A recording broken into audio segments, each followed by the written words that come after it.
Welcome back again, Forging friends. We are on deck number 4 of this Mass Mutation box. Let's see what we have today. Alright, today we have Dis, Shadows, and Untamed. We have Boulderians, the Hitman of the Villa. And it looks like a skeleton guy with like webbed ears showing us his Wolverine claws. It kind of looks like. And he's got very short feet. That's a very cool looking Archon. I like that a lot. Let's crack this open, see what we got. All right, dropping down the Archon card, starting with Untamed. We have Umbra Beast, a 3-power creature with Elusive and Skirmish. Good fighter.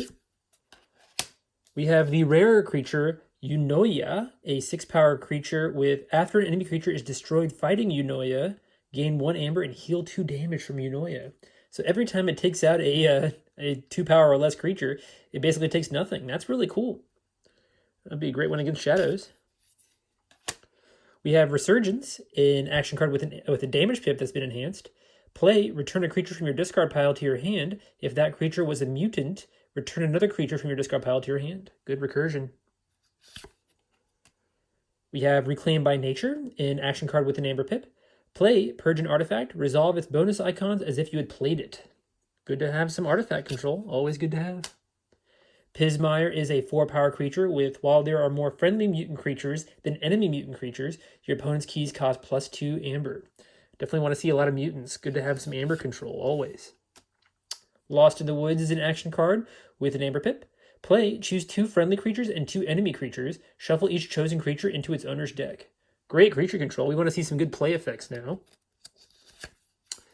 We have Keyfrog, a 2-power creature with Destroyed, forge a key at current cost. Oh, if we have a good way to destroy him, that'd be a great combo. Ghost Hawk, a 2-power creature with Deploy, and Play, you may reap with each neighboring creature 1 at a time. Ooh, we want to see some good reap effects too in this deck. Great card. We've got Flume, a lot of creatures so far, that's cool. Flume, a 3-power creature with Skirmish and Fight, give a beast creature 2+1 power counters. Another good fighter. Fandangle, a 3-power creature with, while you have 4 amber or more, your non-untamed creatures enter play ready. She could be a problem for our opponent. Definitely a big target. And we have 2 of her, that's great. That is very good. Cephaloist, a 4-power creature. While you have 4 amber or more, your amber cannot be stolen. So we really want to have 4 or more amber anytime we're playing Untamed, it seems. Going to Shadows, we have the rare upgrade, Mole, amber when you play it. And this creature gains, your opponent may spend amber on this creature as if it were in their pool.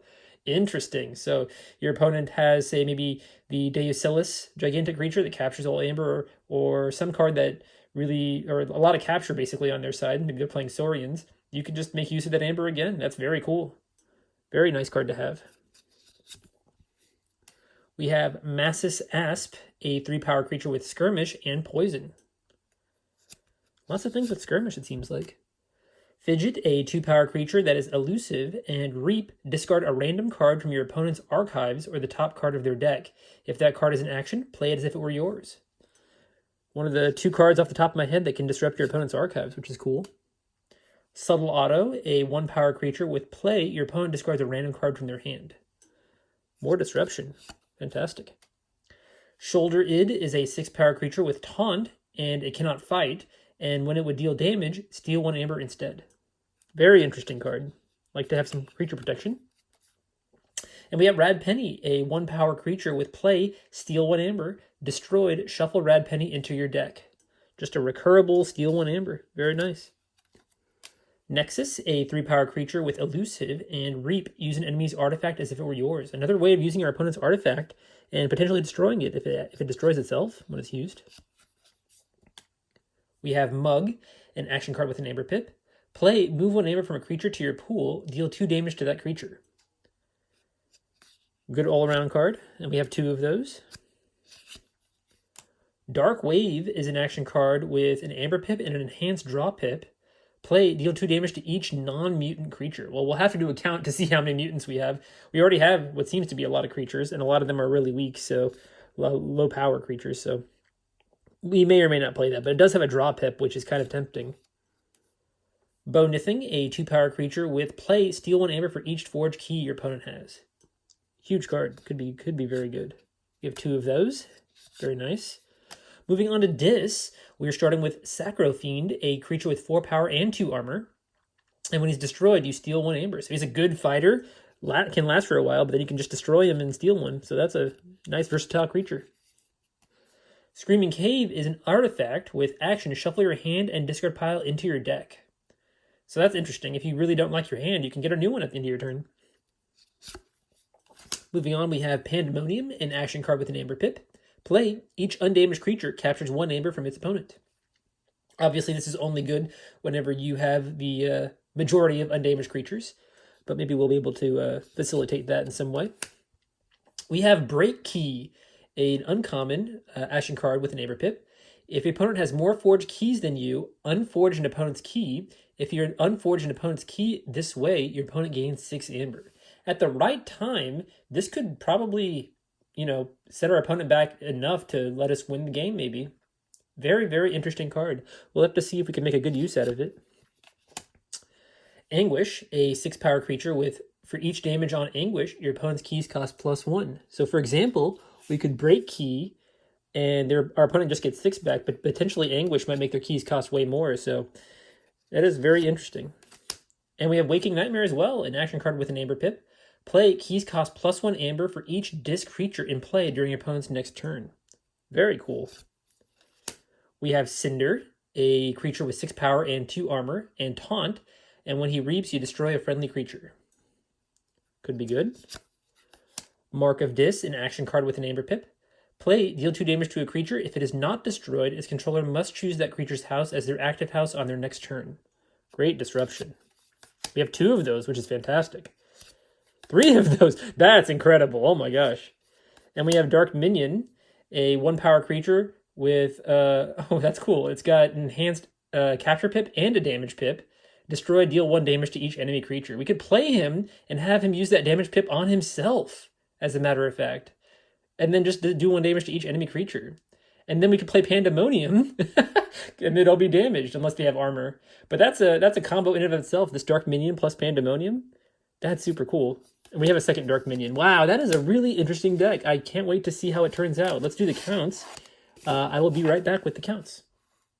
All right, welcome back. I have separated out the cards. Let's see how many creatures we have in this deck. Seems like a lot. 1, 2, 3, 4, 5, 6, 7, 8, 9, 10, 11, 12, 13, 14, 15, 16, 17, 18, 19, 20, 21, 22 creatures. Huge. Huge number of creatures. Great to see. Good to see that. Let's say amber on the cards. We have 1, 2, 3, potentially more. 4, 5, 6, 7, 8, 9, 10, 11, 12. But we're not done yet because we have a few creatures that we need to count as well. We're going to count Ghost Top. We have so many creatures, so we can count that. So we're going to say 13, 14, 15.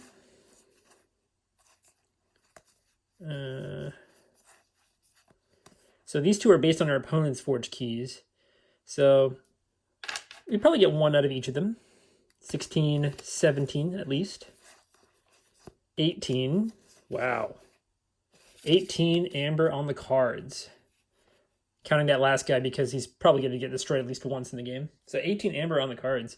Very high number of creatures and amber on the cards. Love what I see so far. Artifact control, we have Reclaim by Nature right there as our action card. And we also have that Nexus, which may or may not destroy an artifact. It lets us use our opponent's artifact as if it were our own, but it doesn't actually destroy it. If the artifact itself has the effect of, destroying it, to use its effect, then yes, but it does not inherently destroy it. So I'll say 1.5 for the artifact control. Looking at the creature control, anything that, hinders creatures or destroys creatures in some way. We'll come back to amber control because I forgot that. But yeah, creature control.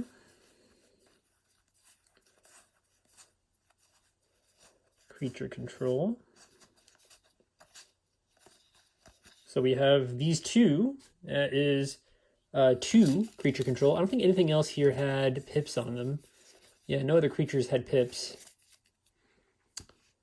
2, 3, 4, 5, 6, 7, 8, 9, 10, 10 creature control cards. Seems pretty good, considering how many creatures we have. We have a lot of ways controlling them as well. Fast ways of controlling them. Looking at back to amber control. Yes, so things that keep our opponent off key and take away amber from them. So this Pismire might be very, very good. We'll have to count up our mutants. Let's go ahead and do that. So we have 1, 2, 3, 4, 5, 6, 7, 8, 9, 10. 10 out of our 22 creatures are mutants. I think that Pismire will get a good use. So we'll have 1 for amber control. We'll say half because they prevent stealing. So that's 1.5. 2.5. 3.5, 4.5, 5.5, 6.5, 6.5 so far for amber control.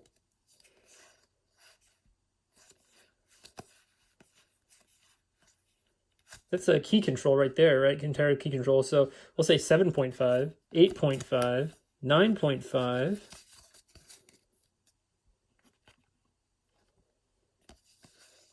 9.5 for amber control for my count.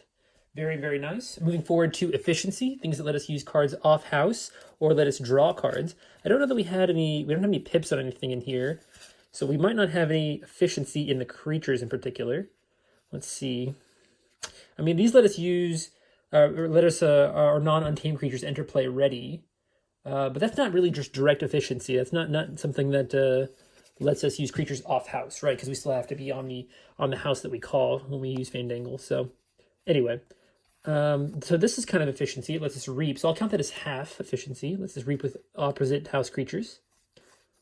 So half so far. Okay. All right, let's check for draw pips. We got 1, so that's there. Okay. So we have 1.5.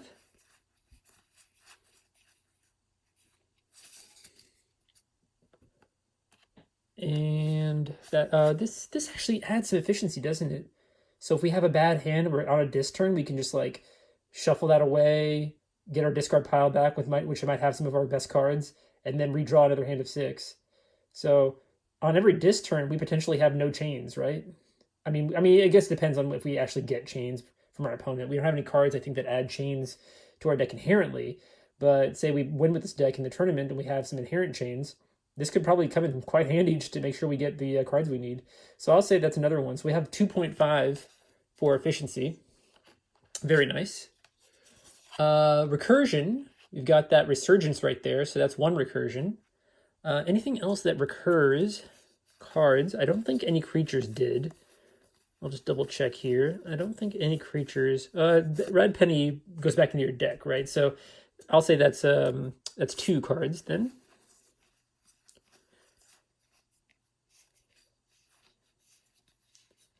Just 2? Yeah, 2 cards there so far. And then in here, Lost in the Woods. So that's 3 cards.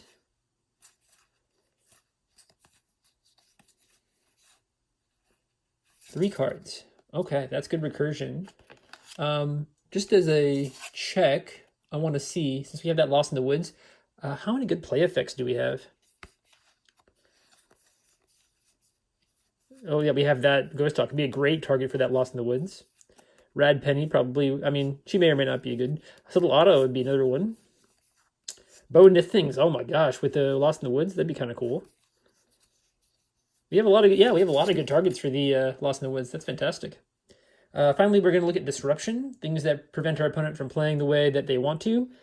getting cards out of their hands. So I know we definitely have a good number of those. I know we have one creature. This little auto gets rid of a random card from their hand, so that's one. This gets a card out of their top of their deck or their archive, so that's two.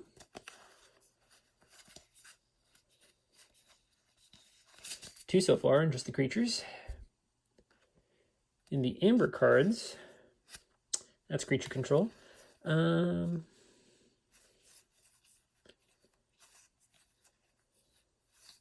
All right, so these three, that's amazing we have three of those. So that's 5 cards, 5 disruption so far.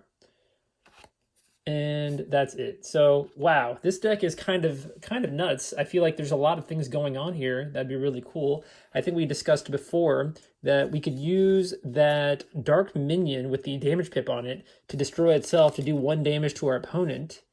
All of our opponent's creatures, potentially, as long as they don't have armor. Maybe I might have to play around that.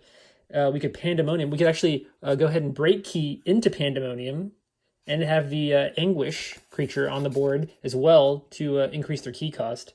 So that's a pretty cool combo we could do. We could do just to have our opponent who's got maybe 2 keys go down to 1 key and some amber and not be able to reforge that key that they already made. That's a big bit demoralizing, I would say. So that's a pretty cool bit of synergy we have. I know we also have in the Untamed, we have that Key Frog, right? We have that. So we want to, ideally, we would have a way of destroying it the turn we play it, right? We get up to 6 amber. We have so many untamed creatures. We reap a bunch and we get up to 6 amber. We play the Key Frog and we can just immediately destroy it. But I don't think we have any untamed creatures that can destroy it. We have that damage pip on the Resurgence, but it's only 1 damage. Lost in the Woods will put it away. So no, we have no way of destroying it on the same untamed turn. I don't believe so. But we have plenty of ways of destroying it off house, I think.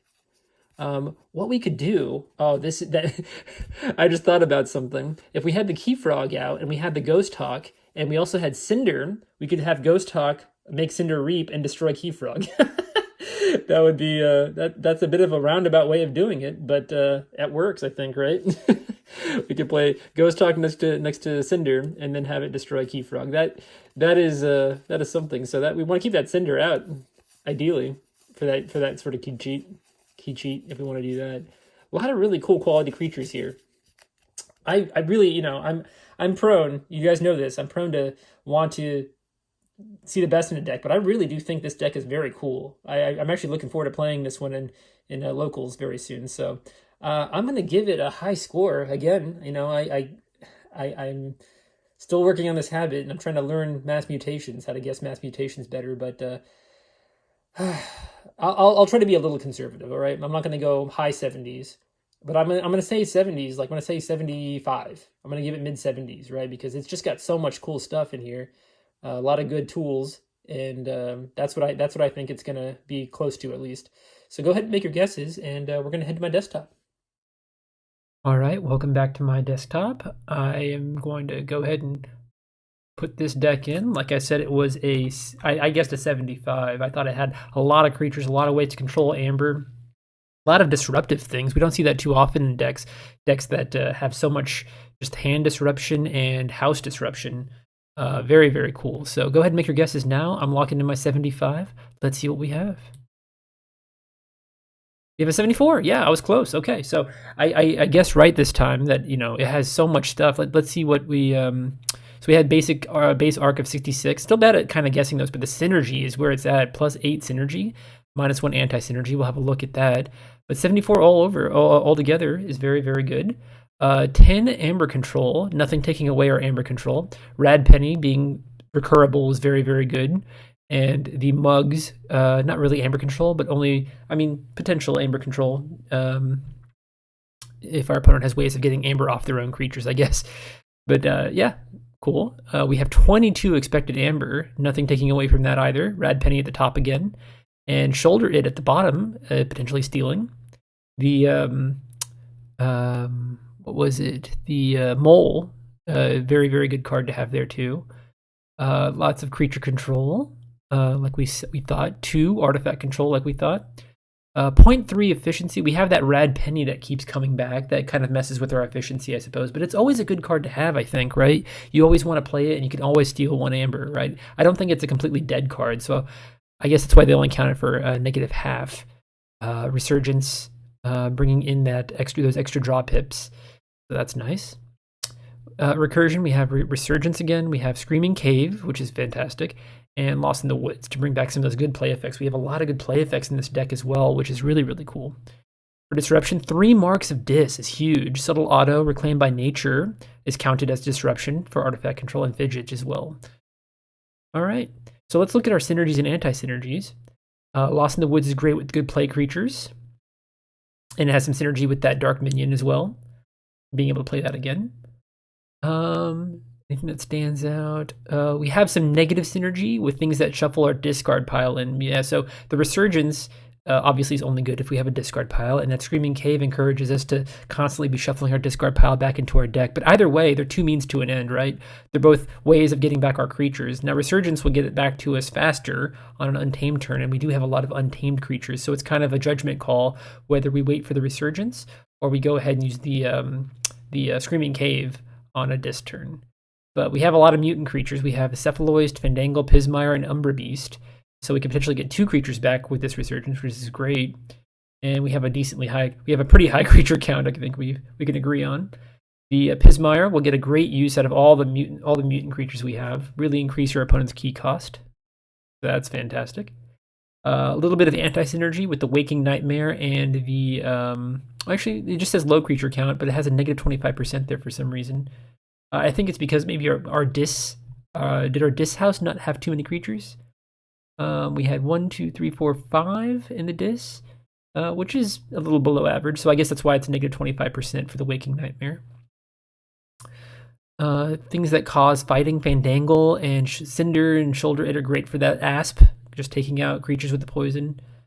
Fidget is great with things that cause reaping. We can fidget off of a Ghost Hawk or the Fandangle itself.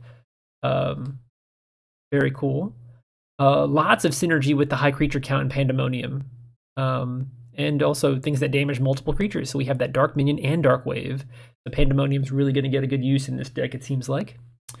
Things that damage multiple friendly. Dark Wave also damages friendly creatures, it's true. So I think mostly we have 2. I think we have 2 of the Dark Minions. So we want to mainly use those with the Pandemonium. Let's see. Mole has got some synergy with the Pandemonium. That's pretty good, yeah. Adding our opponent's amber, or our amber to our opponent's creatures. If we have to, we can also put a mole on that creature. We have a bit of anti-synergy. So we have that Dark Wave that deals 2 damage to each non-mutant creature, and we have a whole host of non-mutant creatures. You can't quite see them, but Cinder, Anguish, Bow-Nithing, Nexus, Shoulder Id, Fidget, Massus Asp, Flumph, Ghost Hawk, Key Frog would be nice actually to destroy, and Unoya are all non-mutants. So they have a lot of anti-synergy with that Dark Wave. Just something to consider. So Dark Wave's a hard one to play. It might not come into play too much in this deck, but overall, I think this is a very, very interesting and fun to use deck. I think I'll try this out next chance I get and see how it runs. But yeah, what did you guys guess? Did you get close to the 74? I think it was a pretty clear. It was pretty clear to me that this was going to be in the 70s at least, just because from having the huge number of creatures. I mean, look at this Untamed. I think there's only 4 cards that are not creatures. That's pretty awesome. I like big creature decks. I really do.